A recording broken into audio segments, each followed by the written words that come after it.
Abre tus brazos para conquistar las promesas que Jesús nos da. Solo espera y tú verás el milagro que Cristo hará. Un lugar para celebrar la victoria que su sangre nos da. Solo confía y cree en Él, que en familia lo encontrará. Hay un lugar para todos, en familia de Dios.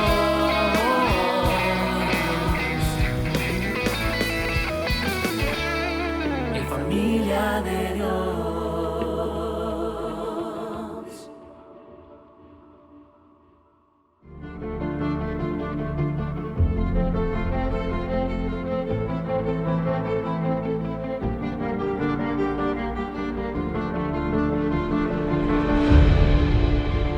Amados hermanos, hoy nos corresponde adentrarnos en la tercera parte de la serie titulada Mitos populares del cristianismo contemporáneo. Nuestro texto base para esta serie son estos dos versículos que se encuentran en la carta que registra la última voluntad del apóstol Pablo, quien antes de partir de este mundo le hizo la siguiente advertencia a su amigo más cercano y confiable, llamado Timoteo. Dice en 2 Timoteo 4, 3 al 4, porque vendrá tiempo cuando no soportarán la sana doctrina, sino que teniendo comezón de oídos, conforme a sus propios deseos, acumularán para sí maestros y apartarán sus oídos de la verdad y se volverán a los mitos. La palabra griega que Pablo escribe es mythos. Evidentemente nuestra palabra castellana, mito, proviene de dicho término griego, el cual también puede ser traducido como fábula, leyenda o cuento. Dicho más explícitamente, muchas personas apartan deliberadamente sus oídos de la verdad para escuchar cuentos. En nuestros estudios anteriores hemos visto que en el aspecto doctrinal y espiritual, los mitos, fábulas, leyendas o cuentos no son más que cosas inventadas por los hombres que no tienen congruencia con la realidad divina. Estos involucran la tergiversación del Evangelio y la manipulación del texto bíblico para cumplir con una agenda egocéntrica y antropocéntrica, es decir, el protagonista ya no es Dios, sino el ser humano. Los mitos provocan especulaciones inútiles y un morbo supersticioso espiritualizado que hace caer a las personas en una fascinación superficial y en muchas ocasiones en idolatría hacia su líder religioso.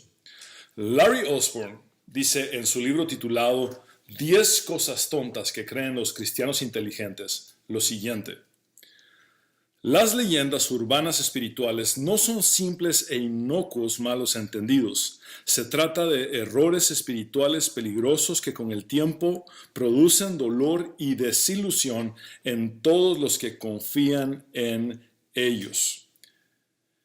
Fitzsimmons Allison, en su libro The Cruelty of Heresy, la crueldad de la herejía, dice: si una enseñanza es una opinión incorrecta en lugar de una opinión correcta, las consecuencias son crueles. La fe cristiana se distorsiona y las personas que siguen estas enseñanzas resultan heridas. Hoy nos corresponde estudiar el tercer mito. El cristiano nunca debe juzgar. ¿Por qué existe tanta confusión respecto a este tema del juzgar a los demás? Al parecer, la confusión que muchos padecen se debe a que la Biblia dice tanto que los cristianos no debemos juzgar, como que los cristianos sí debemos juzgar.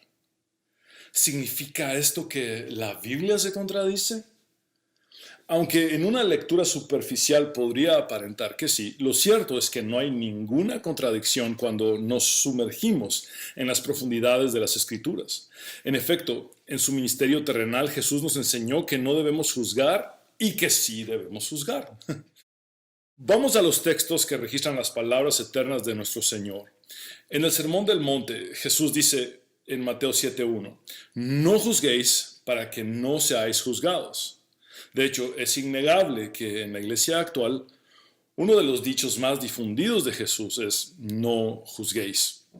En el fenómeno que mezcla la enorme proliferación de falsos maestros, el masivo aumento de sus seguidores engañados y la tecnología actual, quizá estas dos palabras, no juzguéis, o alguna variación de las mismas, sean las más publicadas por muchos usuarios de las redes sociales en defensa de quienes enseñan varias de las herejías más descaradas de la historia del cristianismo y cuyos excesos en sus estilos de vida opulentos y ostentosos a costa de la manipulación de la feligresía no son más que una muestra tangible de sus abusos y extralimitaciones como resultado de haber tergiversado el Evangelio y deformado la fe.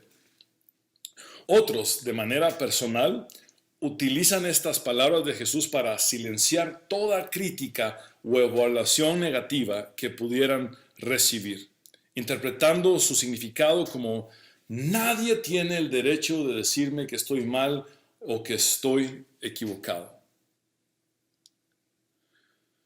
No obstante, la mayoría de las personas que citan estas palabras de Jesús o que hacen una alusión a las mismas desconocen en qué parte de la Biblia se encuentran, no saben el contexto en el que se hallan y mucho menos tienen un entendimiento de cuál es el sentido de la totalidad de la enseñanza de Jesús acerca de este tema. En lo que parece ser un contraste, Jesús dice en Juan 7:24, no juzguéis según las apariencias, sino juzgad con justo juicio. Efectivamente, la palabra griega para juzgar es krínete y aparece en modo imperativo, es decir, este es un mandato, una orden de Jesús para que sí juzguemos, pero para que lo hagamos no según las apariencias, sino con justo juicio. La pregunta que surge es, ¿acaso se contradice Jesús en sus enseñanzas? Nuevamente la respuesta es, a simple vista podría dar la impresión de que sí lo hace, pero en un estudio profundo es más que evidente que no se contradice en lo absoluto. Lo mismo sucede cuando Pablo escribe, inspirado por el Espíritu Santo, la primera carta a los Corintios, en la que expresa tanto que no debemos juzgar como que sí debemos juzgar. Vamos a dichos textos sagrados. 1 Corintios 4:5. Así que no juzguen a nadie antes de tiempo, es decir, antes de que el Señor vuelva, pues Él sacará a luz nuestros secretos más oscuros y revelará nuestras intenciones más íntimas. Entonces Dios le dará a cada uno el reconocimiento que le corresponda. Tan solo un capítulo más adelante, Pablo escribe, no es mi deber juzgar a los de afuera, se refiere a los no creyentes, pero sí es responsabilidad de ustedes juzgar a los que son de la iglesia y están en pecado. Pablo dice que hay circunstancias en las que juzgar es una responsabilidad del cristiano y por lo tanto no hacerlo sería una flagrante negligencia. De nuevo, surge la pregunta, ¿acaso se contradice Pablo en lo que escribe en una misma carta? Y una vez más, la respuesta es, superficialmente pareciera que sí, pero profundamente no lo hace para nada. Pero entonces, ¿qué es lo que sucede? ¿Debemos o no juzgar? A grandes rasgos, tanto Jesús como Pablo nos enseñan que hay circunstancias en las que no debemos juzgar y otras en las que sí tenemos el deber de hacerlo. ¿Cuál ha sido el enorme problema que ha afectado a muchos cristianos y los ha convertido en víctimas crédulas y vulnerables que caen fácilmente en las trampas de los astutos lobos rapaces? El hecho de que han permanecido solamente en una parte de la enseñanza bíblica acerca del juzgar a los demás, obviando el resto que es vital. En otras palabras, equivocadamente han interpretado que no debemos juzgar bajo ninguna circunstancia en lo absoluto, omitiendo el hecho irrefutable de que existen circunstancias en las que la Biblia nos manda a juzgar y por consiguiente, si no lo hacemos, estamos en peligro y caemos, como lo dije ya, en negligencia y por sobre todo, en desobediencia a Dios. Ray Clendenin observa lo siguiente: como ocurre con frecuencia con las verdades bíblicas, el papel del cristiano en el ejercicio del juicio sobre los demás se encuentra en una tensión entre las advertencias para evitar juzgar a los demás y las advertencias sobre la mejor manera de juzgar a los demás. Larry Osborne, en su libro titulado 10 cosas tontas que creen los cristianos inteligentes, escribe: la idea de que Jesús les prohibió a sus seguidores juzgar es un mito. Se trata de otra de las leyendas urbanas espirituales ampliamente creídas por la gente. Jesús no dijo no juzguen, punto y aparte, o signo de admiración. Dijo un no juzguen seguido por una aclaración acerca del tipo de juicios que sí debemos emitir, cuándo hacerlo y cómo hacerlo. Amado hermano, ¿no te parece interesante que en el canon de la Biblia encontremos un libro titulado Jueces? En dicho libro hallamos a varios hombres y una destacada mujer llamada Débora que fueron designados por Dios para juzgar al pueblo. En el presente, existe una tendencia inconsciente y desapercibida por muchos a interpretar la Biblia y las doctrinas que se enseñan por medio del filtro de la cultura posmoderna. Y por consiguiente se ha diluido y cambiado demasiado el sentido original del texto bíblico y se ha acomodado a demasiadas agendas personales. En el mundo relativo de hoy prácticamente se acepta como válido cualquier viento de doctrina o cualquier corriente de enseñanza en la iglesia cristiana. Por ejemplo, la palabra tolerancia ya no implica lo mismo que significó tan solo unos años atrás. El sentido de la palabra tolerancia ha sido reemplazado por un subjetivismo extremo que afirma que todos están en lo correcto sin importar sus creencias y acciones. Cada quien tiene su verdad y ya no hay una verdad absoluta. Esto, en el contexto del cristianismo, por solamente mencionar algo, ha desembocado en una aceptación ilusa de los desvergonzados mangoneos y adulteraciones que los expositores fraudulentos realizan de la Biblia. No me cansaré de citar la frase tan descriptiva de Leonard Ravenhill, quien dijo: el santo libro del Dios viviente sufre más ahora de sus expositores que de sus opositores. Y con todo respeto a la memoria del evangelista inglés Leonard Ravenhill, yo añadiría que la Biblia también sufre más ahora de sus oyentes caprichosos que de quienes cierran sus oídos a ella. Usando una terminología más paulina, la Biblia sufre más de la comezón de los oídos de los cristianos que de los sordos espirituales. Cuando se trata de doctrinas fraudulentas y falsas profecías, el Señor nos manda a ni siquiera tolerarlas. En su mensaje a la iglesia de Tiatira, el deslumbrante Cristo glorificado le dice a la congregación, en Apocalipsis 2:20, pero tengo esto contra ti, que toleras a esa mujer Jezabel que se dice ser profetisa, y enseña y seduce a mis siervos a que cometan actos inmorales y coman cosas sacrificadas a los ídolos. La palabra tolerar en griego es eao, significa permitir algo ilícito o que no se aprueba del todo. Esta tolerancia que Cristo denuncia involucra tanto la acción de condescender como la falta de acción que da lugar a que algo incorrecto simplemente siga sucediendo en la iglesia de Cristo. El Señor reprochó en el Nuevo Testamento a los tiatirenses por tolerar que una falsa profetisa, a quien él apodó como Jezabel, siguiera operando libremente con un falso nombramiento y un mensaje embustero dentro de la congregación. La pregunta que surge es, ¿cómo podríamos discernir la mentira y la verdad, lo falso y lo auténtico, sin juzgar correctamente a la luz del texto bíblico? En efecto, en el Sermón del Monte, Jesús enfatiza la importancia de que los cristianos evitemos la tendencia a juzgar a los demás de forma pecaminosa, pero a la vez trae equilibrio a su enseñanza, mostrándonos la importancia del discernimiento, el cual es una forma de juicio acertado, que es indispensable para el cristiano.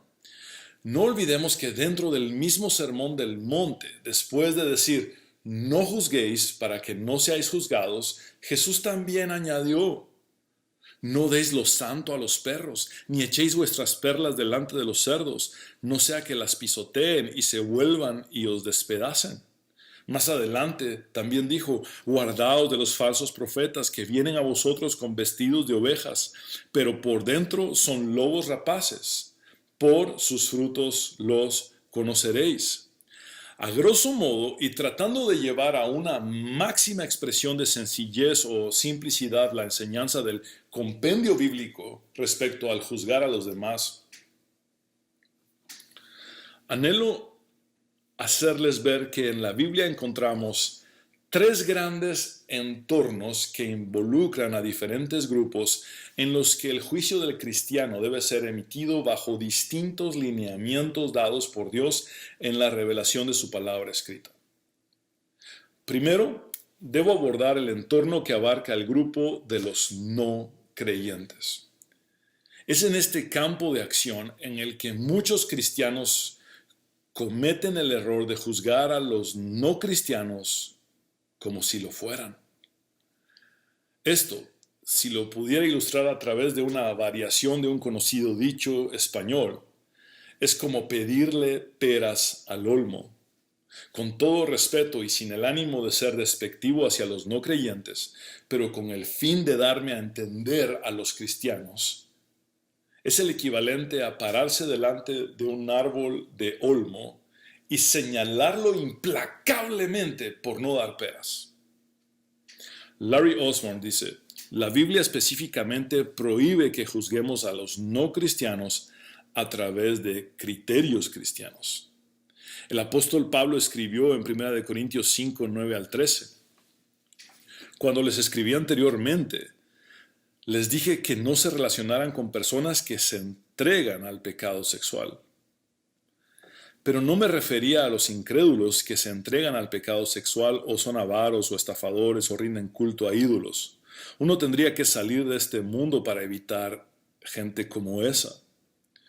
Lo que quise decir es, no se relacionen con ninguno que afirma ser creyente y aún así se entrega al pecado sexual o es avaro o rinde culto a ídolos o insulta o es borracho o estafador. Ni siquiera coman con esa gente. No es mi deber juzgar a los de afuera, es decir, a los no creyentes, pero sí es responsabilidad de ustedes juzgar a los que son de la iglesia y están en pecado. Dios juzgará a los de afuera, es decir, a los no cristianos, pero como dicen las Escrituras, quiten al malvado de entre ustedes. Es importante aclarar que esto no significa que como cristianos no llamemos pecado al pecado, o que los no creyentes no vayan a tener que rendir cuentas de sus acciones ante los tribunales humanos y especialmente delante de Dios en el día del juicio, sino que como cristianos debemos entender definitivamente que nuestra misión es alcanzar a los perdidos, no juzgarlos. En un rotundo contraste, Pablo dice que sí es nuestra responsabilidad cristiana el juzgar a los que están adentro de la iglesia. Esto implica a los que se dicen ser creyentes, pero cuyas acciones no hablan de una auténtica conversión y son un peligro latente para la comunidad de fe, lo cual podría llegar en última instancia hasta la expulsión de un individuo de la congregación con el fin de proteger al rebaño de Dios. Por motivos de tiempo, en esta ocasión no podré adentrarme detalladamente en los parámetros bíblicos de la disciplina dentro de la iglesia, pero sí deseo resaltar que tenemos mucho que aprender de la iglesia primitiva que al encontrarse rodeada de un horripilante entorno pagano de repugnantes pecados atroces y sufriendo incluso rechazo y persecución, comprendió que no debía juzgar ni condenar a los impíos y por lo tanto se concentró en ganarlos para Cristo, aún en medio del sufrimiento y del martirio que algunos de estos les ocasionaban. El segundo entorno que debo abordar es el de la relación de un creyente con otros creyentes. En otras palabras, el de las relaciones entre los hermanos cristianos.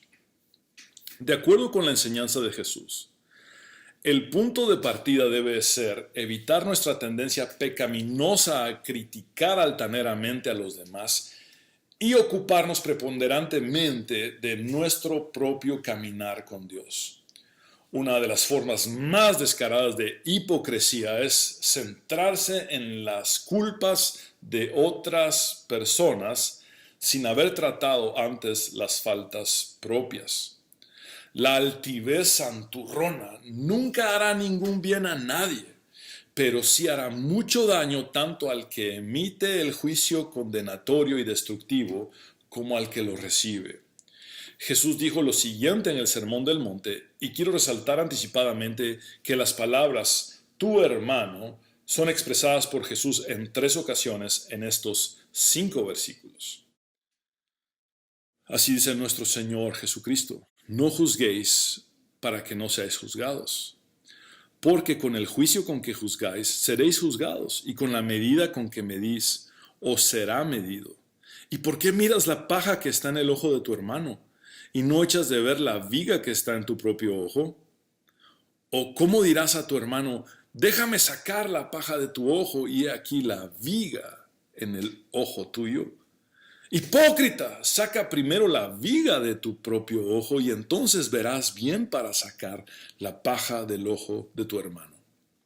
Jesús deja muy claro que el hipócrita es aquel que desde un fraudulento pedestal pretencioso de perfección critica la más leve falta de su hermano, ignorando y ocultando sus propias deficiencias, que son mucho más graves. Incluso algunas veces hemos visto que al juicio en contra de una persona se le añade una fachada espiritualizada de superstición y sortilegio. Recuerdo el día en el que una mujer empezó a difundir en la congregación que había recibido la revelación, entre comillas, de que una señorita soltera, quien era la hija del pastor, había sido enviada al extranjero por su padre con la excusa de que ella iba a estudiar, pero que lo que realmente dicho pastor estaba buscando era ocultar el pecado de su hija, que estaba embarazada. Yo conocía muy bien a aquella señorita y había visto por años el esfuerzo de esta preparándose para aplicar a una universidad y estudiar en el extranjero. También sabía muy bien que ella ni siquiera tenía novio y que había sido acusada falsamente por dicha supuesta profeta, entre comillas. Y lo sé fidedignamente porque dicha señorita, que fue víctima de una difamación profética, insisto, entre comillas, es mi propia hermana. La pregunta que surge casi 2 décadas después es: ¿quién le dio a aquella mujer dicha revelación mentirosa? Lo más coherente sería concluir que la imaginación de ella fue influenciada por Satanás, quien es el padre de la mentira y además es también el acusador de los hermanos. Y luego, esta mujer presentó todo esto como algo que provenía de Dios. Vaya desastre, vaya daño y crueldad. Es innegable que nuestra naturaleza humana nos impulsa a prestar más atención a las deficiencias de los demás que a nuestras propias faltas. Tenemos la tendencia pecaminosa de evaluar a otros con elevados parámetros de justicia que ni siquiera nosotros podemos alcanzar con nuestro propio desempeño.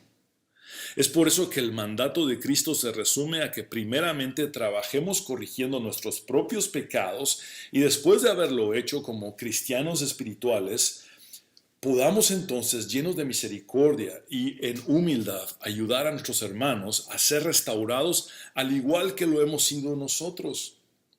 Donald Carson aporta lo siguiente: la persona que tiene un escrupuloso cuidado a la hora de sacar las vigas de su ojo no queda libre de toda responsabilidad. Habiendo obtenido la capacidad de ver claramente, puede ayudar a su hermano a librarse de la paja en su ojo. Ciertamente, solo entonces su hermano recibirá agradecido su ayuda. No olvidemos que Jesús dijo: saca primero la viga de tu propio ojo y entonces verás bien para sacar la paja del ojo de tu hermano. El apóstol Pablo dice en Gálatas 6:1-3: hermanos, si alguien es sorprendido en pecado, ustedes que son espirituales deben restaurarlo con una actitud humilde, pero cuídese cada uno porque también puede ser tentado. Ayúdense unos a otros a llevar sus cargas y así cumplirán la ley de Cristo. Si alguien cree ser algo, cuando en realidad no es nada, se engaña a sí mismo. Michael Wilkins comenta: los verdaderos discípulos no se juzgarán impropiamente los unos a los otros, puesto que han experimentado la misericordia y el perdón de Dios y extenderán a los demás esta misma misericordia y perdón en una actitud de agradecimiento a Dios. Es urgente que en nuestras comunidades cristianas cultivemos más el extender gracia y perdón antes de emitir juicio. Recapitulemos lo que hemos estudiado hasta ahora. Cuando analizamos lo que la Biblia enseña en su compendio acerca del juzgar a los demás, vemos a grandes rasgos tres distintos entornos o campos de acción. Dos de estos ya los hemos visto. El primer entorno que vimos abarca el grupo de los no creyentes a quienes esencialmente debemos alcanzar para Cristo y no juzgarlos. El segundo entorno está conformado por las relaciones entre hermanos cristianos o creyentes, en el que primeramente corregimos nuestro propio pecado y luego ayudamos en mansedumbre a los demás. Y por último, el tercer entorno es el que abarca el grupo de los maestros, profetas o líderes religiosos, incluyendo evidentemente sus enseñanzas, profecías y frutos. En efecto, Santiago enseña que los maestros seremos juzgados por Dios más intensamente. Muchos cristianos en la actualidad aplican las palabras de Jesús: no juzguéis, como un veto a evaluar las enseñanzas de los líderes espirituales. Actúan como si Jesús les hubiera dado una prescripción a ser ciegos, ilusos e ingenuos espiritualmente, y por consiguiente son crédulos ante cualquier doctrina que se les presente con una fachada cristiana. Al darle al mito de que el cristiano nunca debe juzgar un significado erróneo en sus vidas, lo elevan como si este fuera la verdad absoluta. Y han ingresado por la puerta ancha.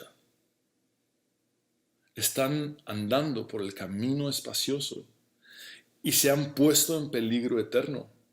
Sin darse cuenta, han realizado una autoamputación de sus facultades de criterio y una autoextirpación de sus capacidades de discernimiento, bloqueando y desechando los recursos intrínsecos que Dios mismo puso en ellos al crearlos.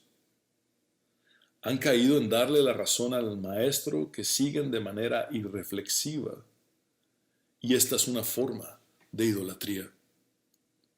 Han caído como presas fáciles de los lobos rapaces a los que han magnificado como ídolos y han cedido dócilmente frente a cualquier farsa o fraude que se les haya presentado detrás de un discurso disfrazado de cristiano. Tal como Dios lo habló a través del profeta Oseas, perecen por falta de conocimiento. Desconocen que en el mismo sermón en el que Jesús dijo, no juzguéis para que no seáis juzgados, Él también advirtió en el versículo 15 de Mateo 7, guardaos de los falsos profetas. La palabra para guardaos es proségete en griego y aparece gramaticalmente como un verbo imperativo presente activo que tiene un sentido de continuidad. Dicho de una forma más sencilla, el sentido de las palabras de Jesús es el siguiente. Tengan cuidado siempre. Tengan cuidado constantemente. Tengan cuidado todo el tiempo con los falsos profetas. Esto implica que debemos mantener como parte de nuestro estilo de vida cristiano una continua actitud de vigilancia y prevención. Y debemos estar alertas, filtrando a través de la palabra escrita de Dios, la Biblia, absolutamente todo mensaje que escuchemos. El mejor ejemplo que tenemos en la iglesia primitiva es el de los bereanos, que todos los días confirmaban que lo que les había sido enseñado por Pablo y Silas estuviera de acuerdo con la verdad de las Escrituras. Volvamos a la enseñanza de Jesús, quien continúa diciendo acerca de los falsos profetas o maestros lo siguiente: que vienen a vosotros con vestidos de ovejas, pero por dentro son lobos rapaces. Dichos falsos profetas o maestros fraudulentos, más allá de estar equivocados, son peligrosos y mortales. Mientras que los animales llamados lobos devoran como bestias a la carne del cuerpo físico de sus presas, los falsos profetas son bestias espirituales que destruyen eternamente el alma de sus seguidores, destinándolos con sus enseñanzas al fuego del infierno. Sin embargo, muchas de sus víctimas continúan creyendo el mito de que los cristianos nunca debemos juzgar. En el versículo 16 de Mateo 7, Jesús dice, por sus frutos los conoceréis. Jesús está hablando de las acciones, las elecciones y propensiones de un individuo como una evidencia fehaciente para identificar si éste es auténtico o falso. El Señor continúa diciendo, ¿acaso se recogen uvas de los espinos o higos de los abrojos? Así todo buen árbol da buenos frutos, pero el árbol malo da frutos malos. No puede el buen árbol dar malos frutos, ni el árbol malo dar frutos buenos. Todo árbol que no da buen fruto es cortado y echado en el fuego. Así que por sus frutos los conoceréis. Larry Osborne dice, cuando se trata de los líderes espirituales, sean autoproclamados o ampliamente reconocidos, el propósito al juzgarlos es evaluar y proteger. La meta es evitar que los lobos vestidos con piel de ovejas ataquen a la manada. Si la vida o la enseñanza de un líder espiritual no se ajustan a las Escrituras, no ayudamos a nadie más que al falso profeta si nos quedamos callados o dejamos de señalar las inconsistencias o errores en su manera de conducirse. Erwin Lutzer, el pastor emérito de la iglesia Moody, dice acertadamente, Jesús demostró que un espíritu de amor no es incompatible con las advertencias sobre el error e incluso con la denuncia de los falsos maestros. En el Sermón del Monte, Jesús continúa con el tema de los falsos profetas o maestros diciendo, no todo el que me dice, Señor, Señor, entrará en el reino de los cielos, sino el que hace la voluntad de mi Padre, que está en los cielos. Esto ciertamente se aplica a todo cristiano, ya que hemos sido llamados por Cristo a la obediencia y a la fidelidad a Dios. Pero luego, aparentemente, Jesús nos brinda un anticipo panorámico de lo que será el gran juicio del trono blanco descrito en Apocalipsis 20, donde la sentencia para los impíos será el ser lanzados al lago de fuego. Y revela una muestra del diálogo futuro entre él como juez soberano y aquellos falsos profetas que no hicieron la voluntad de su Padre. Muchos me dirán en aquel día: Señor, Señor, ¿no profetizamos en tu nombre y en tu nombre echamos fuera demonios y en tu nombre hicimos muchos milagros? Y entonces les declararé: nunca os conocí, apartaos de mí, hacedores de maldad. Noten cómo dichos falsos profetas, acostumbrados a siempre fijar la atención sobre ellos mismos y sus obras sobrenaturales, en el juicio final siguen haciéndolo. Continúan hablando de sí mismos y de sus logros ministeriales, pero ahora delante del juez supremo, que no se impresiona en lo absoluto, como sí lo hicieron los crédulos seguidores de estos en la tierra.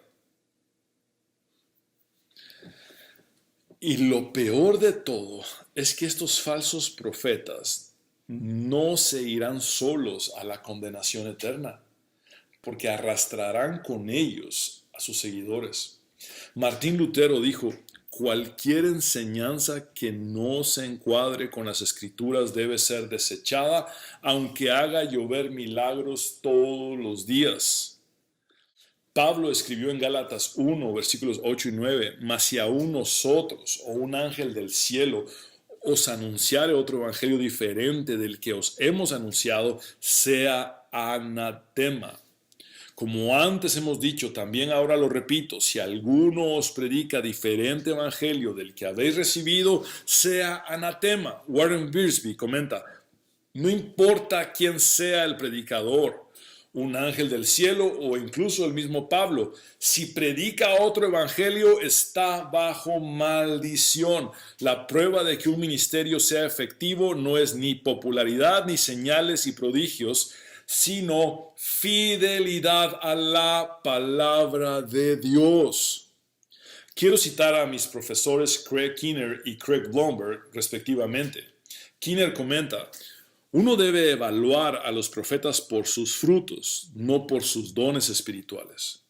Blomberg observa: se nos recuerda que las señales y las maravillas pueden provenir de fuentes distintas a Dios, incluyendo tanto el mundo demoníaco como la manufactura humana. Jesús anunció en Mateo 24:24, porque se levantarán falsos cristos y falsos profetas y harán grandes señales y prodigios de tal manera que engañarán, si fuere posible, aún a los escogidos.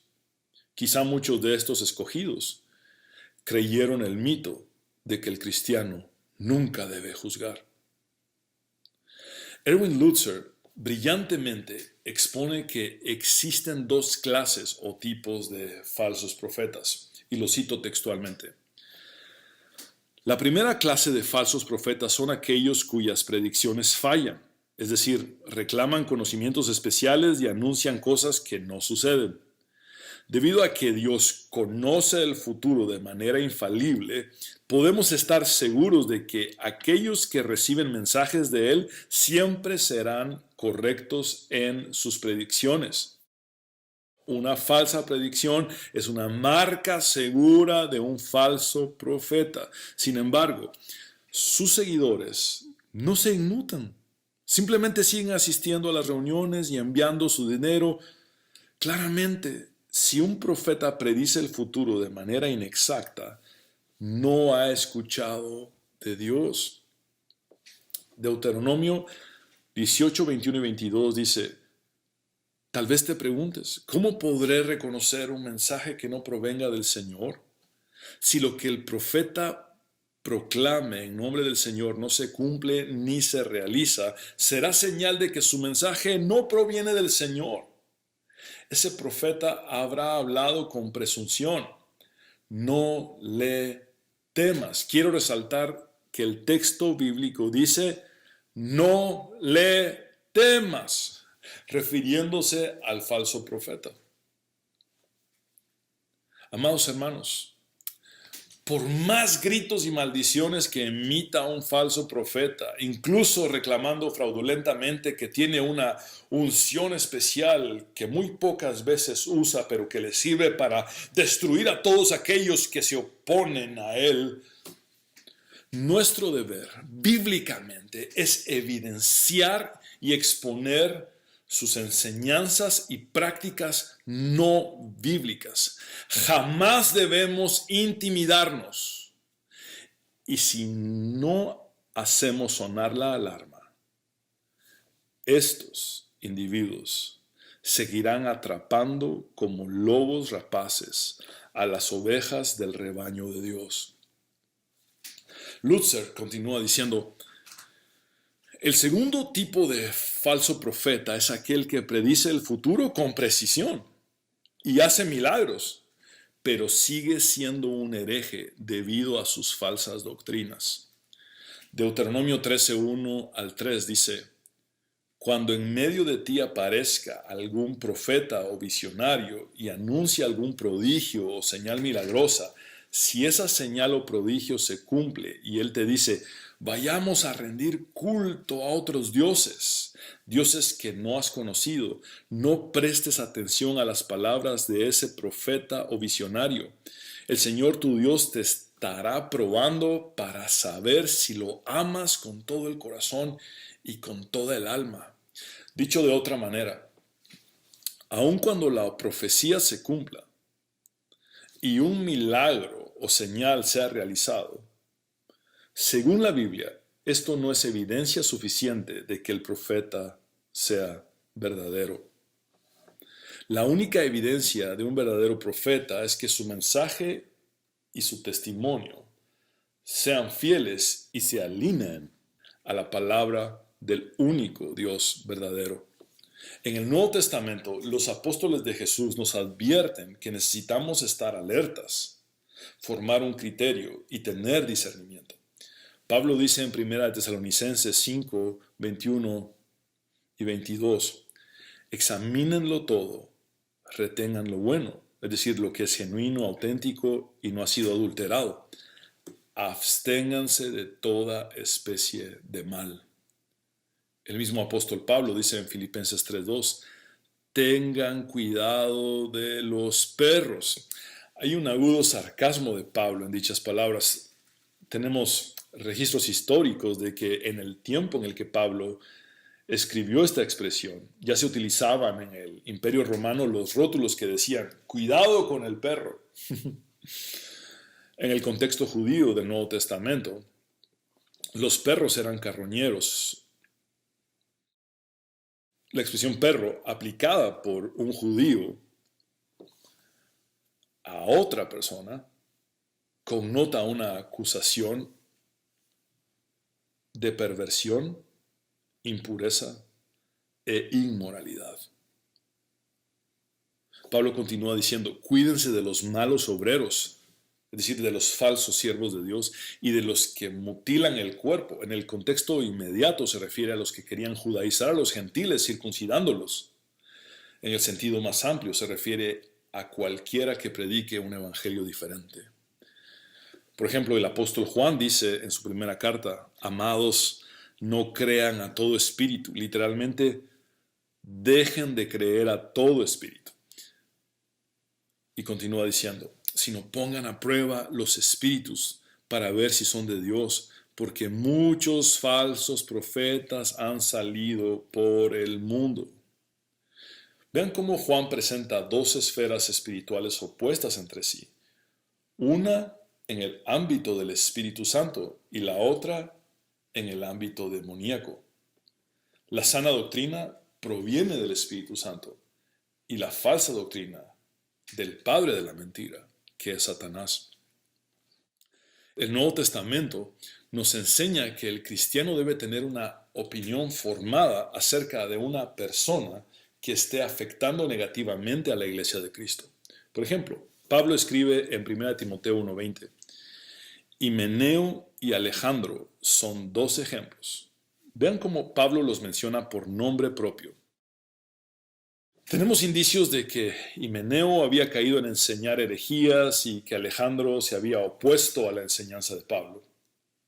Y el apóstol dice, yo los expulsé, se refiere a que los sacó de la iglesia, y se los entregué a Satanás, para que aprendieran a no blasfemar contra Dios.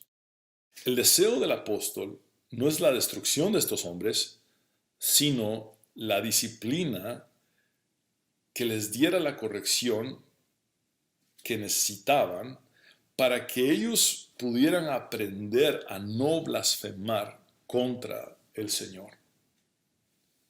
Juan dice en su tercera carta, le escribí una carta a la iglesia, pero Diótrefes no acepta lo que decimos. Él siempre quiere ser el que manda. Al parecer, Juan había escrito una carta a la congregación que fue bloqueada debido a que Diótrefes trataba de imponer su control sobre la iglesia.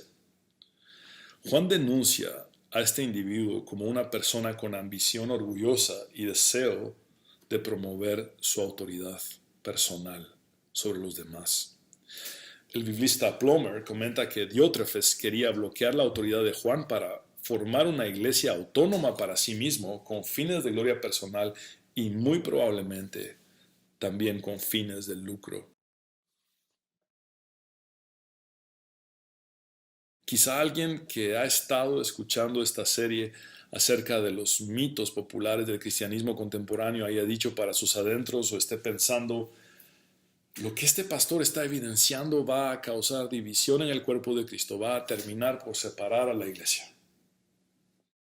Y mi pregunta es, ¿acaso la unidad es sinónimo de aceptar la mentira, el abuso y los excesos descarados de los falsos maestros?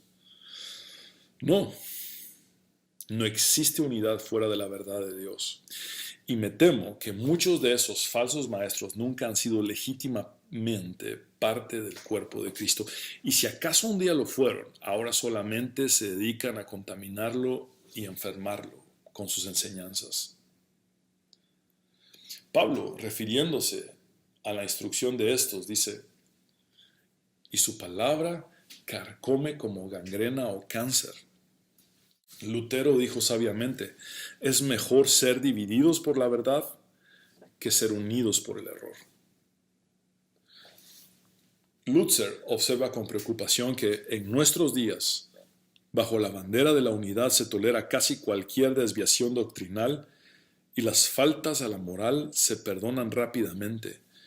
Puede que no siempre nos guste la actitud de los reformadores, pero su ejemplo es un antídoto necesario para nuestras actitudes y estilos de vida permisivos. Cuando Jesús oró por la unidad de los suyos, en la oración más larga que se registra en el Nuevo Testamento, dijo a su Padre, santifícalos en la verdad. Tu palabra es verdad. Como tú me enviaste al mundo, yo también los he enviado al mundo, y por ellos yo me santifico, para que ellos también sean santificados en la verdad. Pero no ruego solo por estos, sino también por los que han de creer en mí, por la palabra de ellos. En esta parte de la oración Jesús está incluyéndonos a todos nosotros en la actualidad. Para que todos sean uno, como tú, oh Padre, estás en mí y yo en ti, que también ellos estén en nosotros, para que el mundo crea que tú me enviaste. Insisto en esto, por favor, noten que el fundamento de la unidad no son el error, ni la mentira, ni la falsedad, sino únicamente la verdad. El cimiento de la unidad no es rendir idolatría a seres humanos pecadores, sino solamente darle la gloria y la adoración a Dios. No puede haber unidad fuera de la verdad. Y Jesús le dijo a su Padre, Tu palabra es verdad. Nuestro punto de encuentro para ser verdaderamente unidos es la interpretación responsable e íntegra de la Biblia en toda su pureza, sin manipulaciones ni tergiversaciones. Debemos regresar desesperadamente al texto bíblico, a la sola escritura de los reformadores, es decir, a que la escritura sea nuestra norma de fe y conducta. Quizá alguien esté diciendo, yo entiendo todo esto, pero ¿por qué denunciarlo públicamente? Pablo escribió en 2 de Tesalonicenses 3, 14 y 15. Si alguno no obedece las instrucciones que les damos en esta carta, denúncienlo públicamente y no se relacionen con él para que se avergüence. Sin embargo, no lo tengan por enemigo, sino amonéstenlo como hermano. La finalidad cristiana es que haya arrepentimiento y que incluso el peor de los pecadores pueda ser restaurado al reconocer su error y volver a Dios.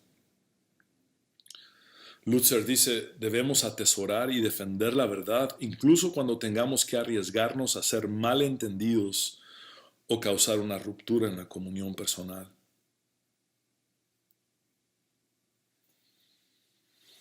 En respuesta al mito de que el cristiano nunca debe juzgar, hoy podemos afirmar contundentemente que la Biblia nos enseña que cuando se trata de los no creyentes, no debemos juzgarlos, sino solamente alcanzarlos para Cristo. Que cuando se trata de nuestros hermanos cristianos, debemos ocuparnos primeramente de nuestros propios pecados para luego poderlos ayudar humildemente a ellos con los suyos. Y que cuando se trata de los falsos maestros y los profetas fraudulentos, nuestro deber es denunciar públicamente las herejías que ellos han divulgado abiertamente, atentando contra la verdad de la palabra de Dios, porque en última instancia estos están poniendo en peligro el destino eterno de muchos de sus oyentes. Quiero concluir citando a Tozer, quien dice lo siguiente: que Dios nos dé el valor para ser obedientes a sus verdades en esta hora trágica, crítica y peligrosa en la que vivimos.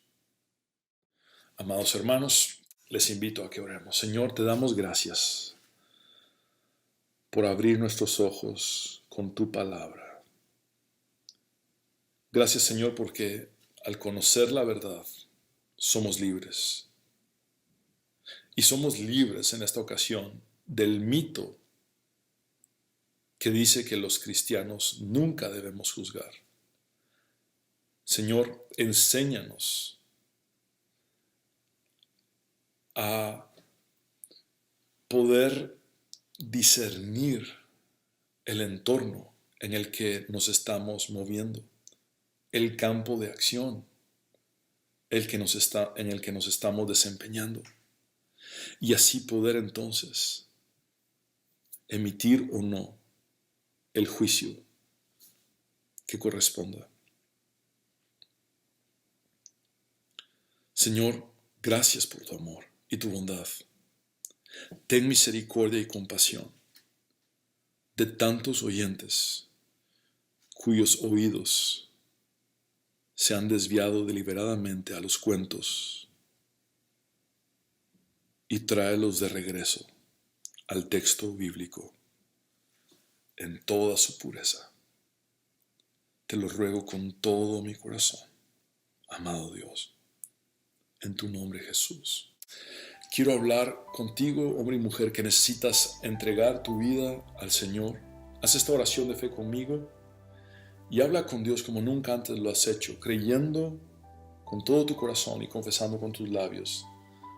Dile: Señor Jesús, te necesito. Reconozco que soy pecador, pero también sé que tú moriste en la cruz para perdonar mis pecados y que resucitaste al tercer día para darme la victoria y la vida eterna. Sálvame, Jesús. en tu nombre que es sobre todo nombre, el único nombre bajo el cielo dado a los hombres en el cual podemos tener salvación, Jesús, hemos orado. Amén y amén. Abre tus brazos para conquistar las promesas que Jesús nos da. Solo espera y tú verás el milagro que Cristo hará. Un lugar para celebrar la victoria que su sangre nos da. Solo confía y cree en Él, que en familia lo encontrará. Hay un lugar para todos, en familia de Dios.